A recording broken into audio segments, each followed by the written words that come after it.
I just love bringing you guys stories of different ways that people from the US and Canada, or even Europe, are making the move to Mexico before they retire. And I've got a great interview for you today.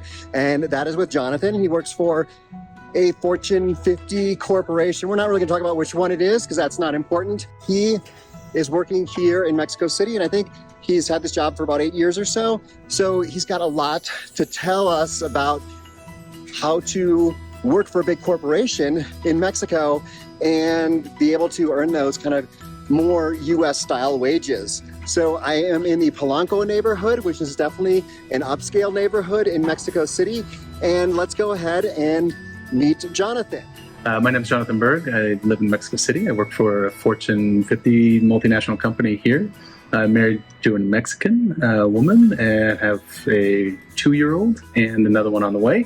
I moved here about 8 years ago. Originally, I was living in Seattle, working in environmental consulting, and then took a job here to take over an environmental compliance program.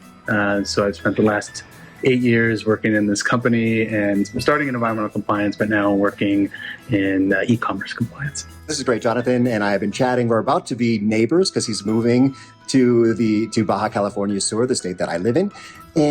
But I really want this video, at least to start out, focusing on the idea of corporate multinational work in Mexico, because there's a lot of people that work for big multinational corporations. He actually didn't work for that place before moving to Mexico, but it is a good way to move to Mexico before you retire, is to get transferred here or to find a job working for a big company, because the salaries are more what American and Canadians might be used to. As Brighton mentioned, I was recruited for this job. I actually had a friend who went to university with me in Canada, and he called me 15 years later and said, "Hey, I know you don't speak Spanish. We just fired our senior manager for environmental compliance. I know you've been working for 10 years as a water expert. Would you have any interest in coming to Mexico City?" And it was just at a perfect time in my life where I was presented with an opportunity to take a completely different path, accept an adventure. And it was something I knew instantly I had to do it. I didn't have anything that was holding me down at the moment. I was really kind of questioning where I wanted to go. And so it was a perfect moment. 3 months later, came to Mexico. I had to go through the immigration process. Because it wasn't an expat assignment, which usually if you're moving from a company in between different countries, the lawyers will handle that immigration process for you. And so they'll be your sponsors and move between countries. But because I wasn't, they had to sponsor me, make sure that I got a temporary work visa. I think you have to justify it to the local government as well. So if you're a technical person, if you have some kind of expertise that a company can show is more difficult to find in market, I think it's more simpler for them to justify this being your sponsor. So I got a temporary work visa, and that was something I had to renew annually. And our corporate lawyers in the company, did that process for me. After 4 years, I could apply for permanent residency, which I do have now, and which is a great benefit because now I don't have to go back every year. It's something that I have forever. I'm sure there's some stipulations there.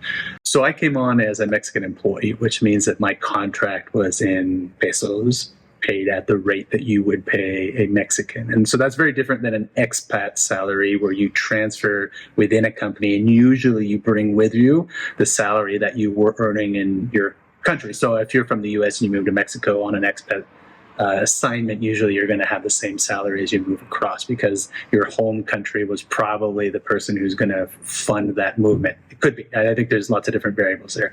I started as a senior manager. At the time, the exchange rate was quite a bit different between the peso and the dollar. So that's definitely something that can impact you if you're going to spend time and you're earning that money in country and you need to bring it back to US, Canada, or Europe, or wherever. If that foreign exchange rate changes significantly, you can lose 5, 10, 15, 20 plus % depending on the situation. And the Mexican peso can be a volatile thing. So that's something to contemplate. But I lost about, over the last 8 years, 60% of that in the inflation or the exchange between the US and the peso. So when I started, originally I was going to be making about 50,000 US plus bonus, plus a car, plus stock options. So full package in, it was probably something relatively comparable at the moment in time to what a senior manager would make, and maybe not like a high-end tech company or something like that, but a comparable in a normal managerial position in a smaller company.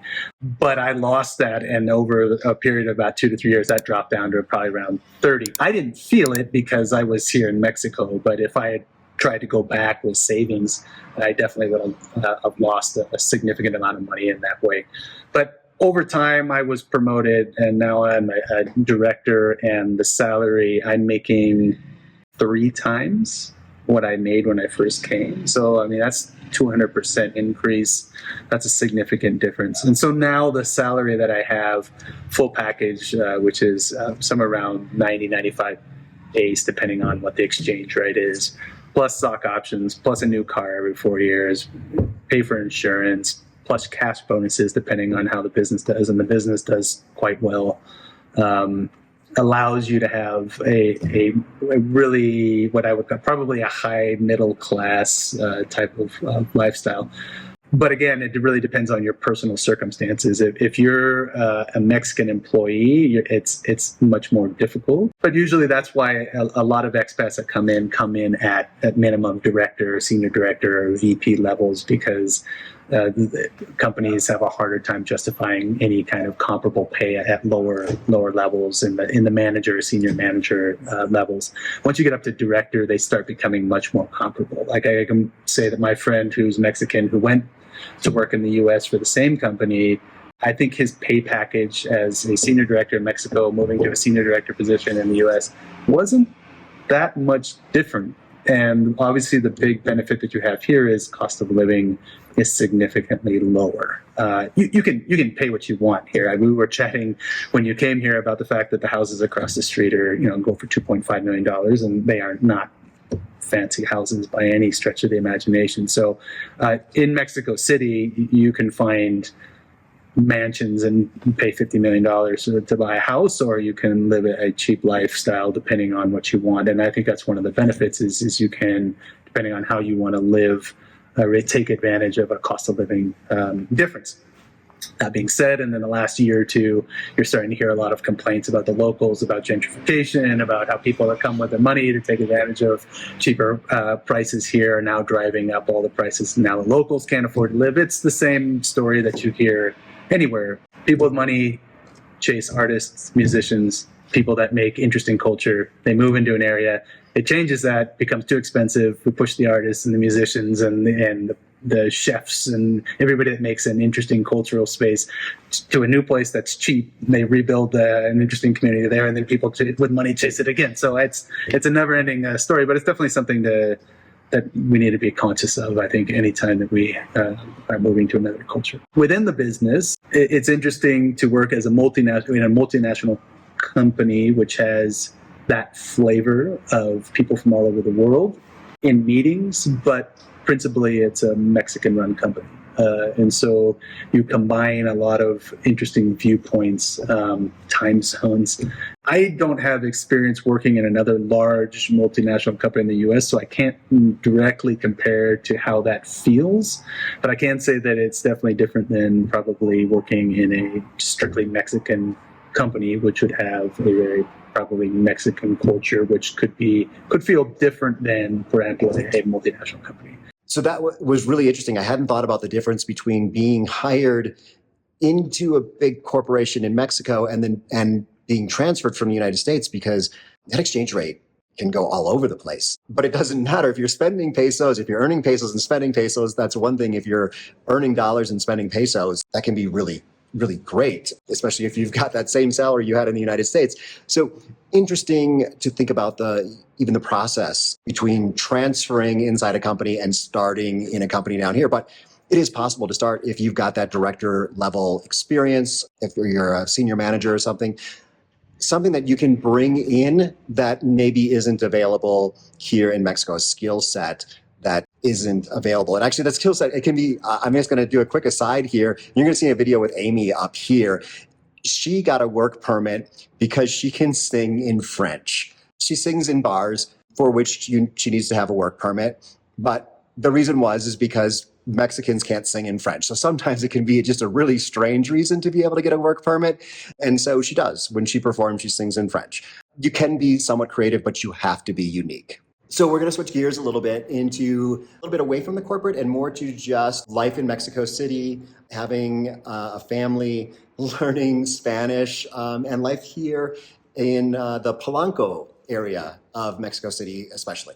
So when I came to Mexico, I couldn't speak more than a few words. I tried to take a tutor before I left, but like I mentioned, I only had about 3 months, and so it definitely was not enough to have any kind of any foundation on the language that made it easy. I work in Spanish in my job. In the beginning, I had someone on the team that helped me out in the transition, but it was basically 100% Spanish. And so learning a language, if you do not feel comfortable feeling foolish, suffering, except in the case that you have an exceptional talent. And there are some people that just can pick up language. I'm not. But I had to change my perspective entirely on what a language is. And I remember with my arrogance thinking before I came, like, oh yeah, I'll be fluent in a year or something like that. I found that there is no such thing as fluency in terms of there isn't a point at which suddenly I'm fluent and then that's it. Learning a language is just one long accumulation of words and understanding in which you start at zero and eventually just your entire life you become better. I mean, you can think of within your own language, and we speak English. Between your friends, there's some who are very adept and others that have zero vocabulary, and these are native speakers. It's the same thing learning another language. You put yourself on a journey and you just become better and better over time. And I think of it like a Google Maps. There are certain things in which you don't speak them frequently. Certain topics could be technical, could be political, could be farming, whatever it is that your mind map simply hasn't built yet when you're learning a language. And so where you spend a lot of time, you'll be good at that. And then the moment you begin to have another conversation in an area which you really haven't developed the vocabulary or the neural processes yet to be able to think automatically there, you'll find that it feels like you've stepped into a map where you have absolutely no understanding of how to operate. And that's what it is just filling in your mind map slowly over time, learning how to speak in different topics and different experiences with different people, different accents, different velocities and speeds. And every time you do that, your mind adjusts, adapts, and allows you to just be better at it the next time. But it's long, it's slow. You will feel foolish, uncomfortable. You'll feel like an outsider. But the only way to solve that problem is to just go through that painful process of learning. And then once you do, it solves a lot of the problems of living in another country in which you can move there, but you will always feel on the outside if you can't solve the language problem. And so I think it's worth whatever the suffering is to build on that. But you have to take the long view on language, and it's not something that comes in months. And again, there are people that are exceptionally good at it, and they will be faster. But I think it's reasonable to say, and I don't know what your experience is, but that the majority of us average people just have to put in the work and the time and be conscious of building new vocabulary and putting ourselves in uncomfortable experiences until it's no longer uncomfortable. So one more quick aside. I just love the idea of the different velocities and hearing people speak differently. So last night, and if this video is ready, you'll find it right up here. I went to Lucha Libre, and I thought I was doing pretty good at understanding Spanish until someone got on a microphone in an arena, and it was echoing, and I could understand zero. Probably also they were using terms about Lucha Libre. So it is something that it is continuous, and I'm really on the beginning of my journey. But let's dig into maybe meeting someone down here and starting a relationship. Language obviously is an impediment for not just dating relationships, but for friendships as well. And depending on what you need, I think as an individual, I think we all need to feel heard. I think we all need deep relationships. Some people more than others. Some people need many deep relationships. But to be able to do that, you need to have the language. And so, I mean, speaking about how I met my wife, it took a long time, and I had some other girlfriends, but it's difficult. Not only language, but Mexicans are great because not majority. Oh yeah, I'd say majority of at least working like professional class and above, they all speak relatively good English, but it means that you can only get to a superficial level in conversations. So if you need something deeper, it is difficult to have relationship conversations about things that are uncomfortable because your vocabulary isn't sufficient enough to be able to express yourself in a subtle or articulate way. And so sometimes it just comes out bad.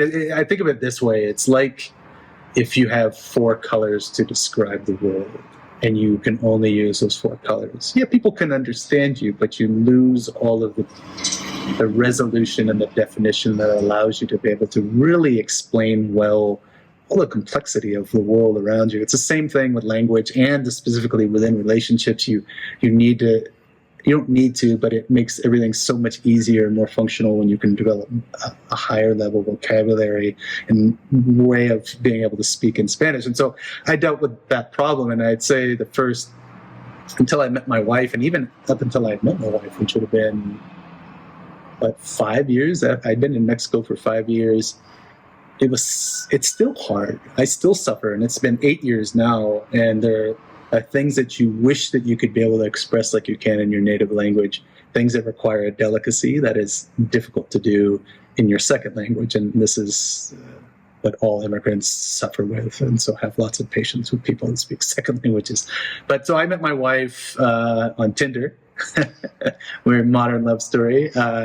She was living in Monterrey, which is in the north, an industrial wealthy city. I think it's actually one of the wealthiest city in Mexico. She's an architect. She was visiting here for conferences and went out with her friend, and her friend had convinced her that she needs to date older men, even though she's only 2 years younger than me. So her friend created a profile and actually said, I'm going to select one person for you. And it was me. And she was only on Tinder for, I think, like 40 minutes. And that was it. But we still had to carry on a long distance relationship. So I flew every 2 weeks in between Mexico City, or she flew down in Monterrey, which is about an hour and 15-minute flight. And we had to overcome cultural differences, language differences, which go hand in hand, I think, to find a way to communicate effectively and be able to find common experience. But I mean, fortunately, my wife is, we laugh all the time about how we agree on basically 100% of all the big things. It's strange, but it still is the day-to-day life that requires good communication, and that's difficult to do. So she moved here to Mexico City, I'd say 2 years after we started dating. Then we got married, had our son Enzo. He's now 2 years, 4 months old, and we have another one on the way, who's a girl. And so for expats who want to have children outside of the country, there is a process called a foreign consular, what is it called? Consular report of birth of Paran. That's what it is. Every child has that has at least a father or mother as a citizen has a presumptive right of citizenship, but you have to present evidence. I had to, for example, turn in documents. In theory, I had to give evidence of photos of our relationship over all the time. There's an interview process. I had to show my time of residency in the U.S. So I had to go back and ask for original copies of my school transcripts, which I don't know who has that. So I had to show a minimum of, I don't remember what it was. I don't want to misquote, but there's a minimum of years there. And again, this process isn't really so much for people like me as it is for maybe somebody who was born in the U.S. but never spent any time there, but then want to claim citizenship for their child, and they want to make the investigation. But it wasn't a simple process, and because it was during COVID, I actually couldn't get a citizenship for my son for 14 months. So we couldn't go to the U.S. They wouldn't give him a visitor's visa either because he should be a citizenship, and so it was kind of a painful process at the moment in time. But it's definitely something you do have to contemplate, is an interview and paperwork and administrative process with the consulate for children.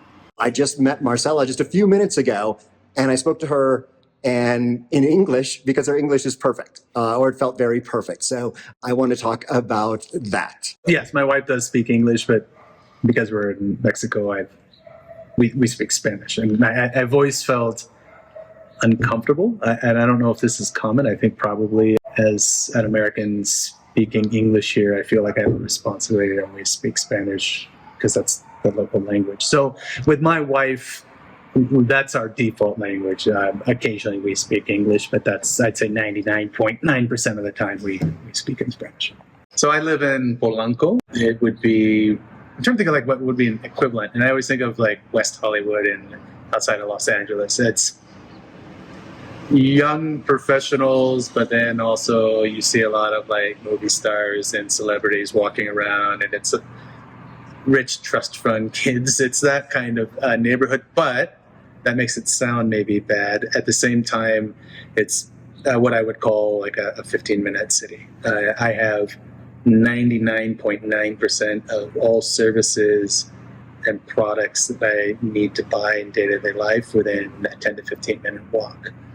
So not only is it a residential area, but I mean, there's banks, 2 of the top 10 restaurants in the world, plus another probably 200 restaurants of all kinds of levels of quality and cost, movie theaters, shopping centers. It's all here and it's all within a short walk. So it's also one of the more secure neighborhoods. My wife and I had interest in living in other areas, but when you go sometimes at night, it can feel maybe less secure, depending on where you are. But here, I think we always felt like it was a place where it felt pretty secure walking out on the streets, and we could just go out and not have to worry about security issues. So Polanco it's a decent-sized neighborhood. Again, lots of services. We've lived here for 2 years.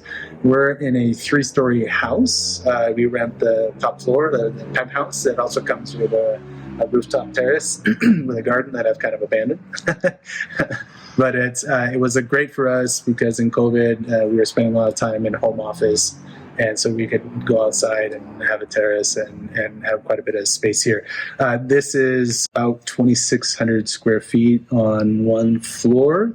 There's an elevator that comes up to here, or you can take the stairs, which we can review later. And then on the top floor, there's a maid's quarters and also a laundry room. So combining all that in, I think it ends up being somewhere around 2,800 square feet, something like that. So it's definitely a very good size apartment. And actually, we really enjoy it. It's lots of trees, going out and walking. There's great sidewalks. We're 10 minutes walking or 15 minutes from Chapultepec, which is the size of like Central Park or bigger, beautiful park, plus lots of other small ones here. So we're really, really happy with the neighborhood.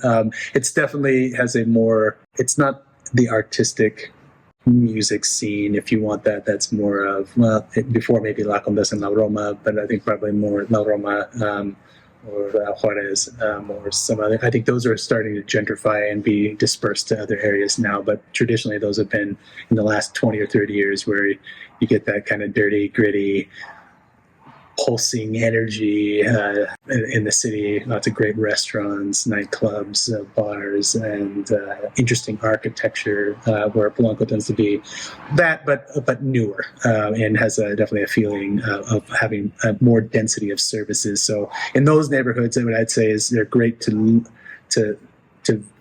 I mean, I don't know, this is an opinion. I think it's great to visit because you don't also have great access always, depending on where you are, all the different services, and it could be that you have to take a taxi or a bus or drive in your car or a metro. Here, we literally can walk to everything. So, but that's just my opinion. Every experience, depending on what street you're on in Mexico City, can be very different. So, yeah, but that's part of the beauty of it. So there's 2 entrances. Principal coming up the stairs is into the kitchen. Kitchen is small. I'd say probably about 50 square feet, something like that. So like Europe, in Mexico, rentals don't come typically with appliances. So usually when you're moving between rentals or houses, you need to bring your appliances with you. In this situation, there was an oven, but that isn't always the case. So typically you need to bring your refrigerator, it could be an oven, dishwasher, even though dishwashers are less common here. And the reason why they're less common is typically people that live at middle class or above pay someone to come and wash their dishes because it's relatively cheap. And so you find that it's not that common except in builds that are specifically for North American, Canadian, US, that you find dishwashers. But kitchens are small, usually closed off unless it's a new design. And again, that's because that's where the help is. In middle class and above, usually they pay someone to prepare food. Kitchens are closed off. They typically have a separate entrance as well, and that will connect in an outside way to maids' quarters, which you typically find on the roofs of buildings here, or it could be in part, but usually they're in parking or roof. They're pretty austere. They can have bathrooms or not, but so that's the kitchen. We move into the next part here, which is the studio for my wife. And then this central atrium. And originally this was the top of the staircase and the place where the visitors would stay in this house. So this house would be about 8,000 square feet, I think, roughly. And then on this top floor was where originally it was designed to have a guest stay. And so this central atrium here is, and the blue glass on the floor is where the stairs used to come, but they was closed off when they separated them as apartments. And so you move into now the living room, and each of the areas has a small terrace outside and these kind of large sliding glass doors, which is great because you can open it up, the air moves through, and you can always have lots of access to the outside, which was important for us to feel like you weren't in a trap. One thing that is definitely true in Mexico is the principal material of construction is concrete, and depending on the types of construction and where you are, it can feel dark if there isn't a lot of light. And so for us, it was really important to have big open glass and the ability to have air flow through the house. So living room originally was painted kind of what I would call an old lady yellow, and then the atrium was kind of like a orange burnt color, but it didn't really pull it off very well. And so she had these like Italian frescoes here that kind of tried to give it the feeling of that, but we painted it in a more modern dark. It wasn't furnished, so we had to, you can find both. It's really common to be able to find apartments that are furnished, but obviously you're going to pay a little bit more for that. So, but if you don't, in this case, it wasn't, so we moved in furniture. We actually filled in the space with a lot of plants. There is it's a nursery that also produces flower pots that are exceptional, and for North American prices, you wouldn't believe how cheap. We were able to buy like 40 large flower pots for like $500. I'm going to point over here, but I mean, just oh yeah, wow. That large one was like $40. Yeah. And each of the smaller ones were like 10. So we found one way for us to fill the space was filling with plants, and we love plants. So then you move from the living room into the back. There's 3 bedrooms, 3 bathrooms. The principal master bedroom, which has 2 really large walk-in closets that are 15 feet long. So lots of storage, which is great. And then the master bathroom in the back connects to our son's room, who also has a small terrace there, and a back garden for our neighbors below with a bougainvillea that's full of color and flowers. And so we enjoy that space for him. And then one more room, the guest room, that has its own bathroom as well. And then the visitor's bathroom here. So then to the terrace, we just have to go outside the stairs. The elevator comes up directly into the apartment, but it doesn't go to the roof. So we walk up the stairs, and there's a terrace above here. What's great for us is we don't have to share it with anybody else in the apartment. So it's dedicated to us, which is great. But that being said, the 2 apartments below do have rooms above where the help for them lives during the week. Typically they go home during the weekend, but they spend the week there. And so we share that space occasionally with them passing through, but the terrace is ours. So that was a great benefit, because at nights you have the city lights, the sunsets, you can see the steeples from one of the old churches here. So it gives you kind of that wonderful Mexico feel, I think, from the roof.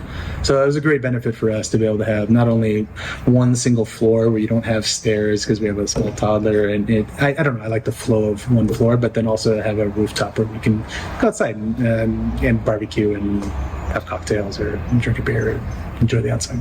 Depending on where you are, and I'll just speak to Mexico City right now, but this will vary depending on what city you are in Mexico City.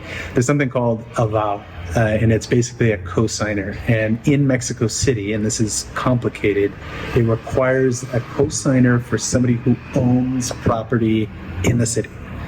So that's difficult to do. It's not required in all circumstances, but in many higher end, it is. What you can do to get around that sometimes is pay months in advance. It could be 2, 3, 4 months in advance so that they feel more secure about renting to you. And most of this comes from the fact that laws in Mexico benefit the renter in terms of if I come in and I decide I don't want to leave, it's difficult for the owner to get me out. And so what they do is they want to make sure I can pay, that there's some legal recourse for them to be able to go after me. So what they want is someone who has property, because basically they can put a lien on that property to get me out of the renters. So it's one of those particular things in Mexico, and depending on where you are, it may not be that something that they ask you for, but in Mexico City particularly, it was something that we suffered with. We had to find somebody who was a property owner here, and my question always was, well, and then how can they, in a city of greater metropolitan area of 20 million, in a city of 8 or 9 million, everybody knows somebody who owns property, and so there's ways around it, but it is a complexity. And then obviously, as a foreigner buying property, if you're interested in that is also a complexity as well. There's restrictions buying property on the waterfront within, I think, 25 kilometers of the ocean. You as a foreigner are not allowed to buy property outright. It's something called a fideicomiso, which is basically an agreement with a bank to put that property in trust up to 100 years, which effectively gives you ownership, but you're never fully outright the owner. It's something where the bank gives it to you in trust. And you can do anything you want. You can build and change things and plant plants and use it just like any owner would. But technically, after 100 years, if you don't pass that on to your children, it would return as an asset to the bank and to the state again. So property ownership can be complicated depending on where you want to buy. Definitely waterfront or close to the waterfront is more restricted. If you're not buying there, less restrictive. You can get loans for properties as a foreigner, but typically you need to have some kind of residency, and they probably would ask you for a higher down payment on that. And in Mexico, frankly, the money is quite expensive compared to US or Canada. I mean, obviously, rates have gone way up in the US, but I mean, the cheapest money typically you can get would be 10, 11, or 12%. That's cheapest, and that can go up to 20% depending on the type of loan you're asking for. So that's not usually the best way to go about financing something, but it is a possibility. And so does it help that you have a Mexican wife in this? It does, because she can buy things. So we're closing on property right now in Baja, like we spoke about. We bought it with another couple who live in New York but are Mexicans. To be able to do that, what we did was we formed a corporation, and the corporation is the one that's actually buying it, which made it easier for me to be a part of it in terms of, because I wasn't technically allowed to own that property because it falls within that setback from the ocean. It's not on the water, but it's 3 kilometers away or a couple miles. What about renting? Does she help? Is it helpful to have someone? Well, for contacts, right? I mean, so I mean, she knew people, but I mean, she's not from here either. So she had a cousin, but they rent and they had a property outside of the city, but that wasn't good enough. It had to be inside the city. So it wasn't like, my cousin or my friend or whoever owns something in a different state. That doesn't always work. Sometimes, and it depends on who the person is renting, it can, but typically what they want is something here where they can put a lien on it if there's any kind of problem, and have some kind of asset that protects them against somebody taking the property or not leaving. And it's wonderful. Do many expats or people not from Mexico own property here in Mexico City, or is it mostly rental? I don't know. That's a good question. There are people that do own. For example, I had a coworker who was an American who had bought a condo. So you can do it. It's just you have to work with the bank. It depends on your legal status as well, obviously. So I'm now walking around Jonathan's neighborhood of Polanco, and I've gone a little bit away from his house. I actually had lunch before at a pretty reasonable place, but I'm now in the wealthy section of Polanco. So I'm seeing all the most expensive American brands. And I definitely would feel safe here. Actually, what's making me most nervous, I think, are all the SUVs that look like they have like bulletproof glass, surrounded by guys in really nice suits with the little things in their ears that they're communicating to one another. I'll have another video where I go more through this, but I think I'm here more afraid of the security for the wealthy people than of the less well-off people, because I don't see any of those people. And of course, I say that just as an observation, not to scare you off. Mexico City there are many different parts of Mexico City, and they're all very different. It's kind of funny. This is the kind of neighborhood where the people using the valet service, those are the poor people, because the wealthy people have their own drivers and security force. So I hope this video provided you with another way that you could possibly move to Mexico. And I have other videos with other expats making it happen. They're up here. Check those out next, and hasta luego.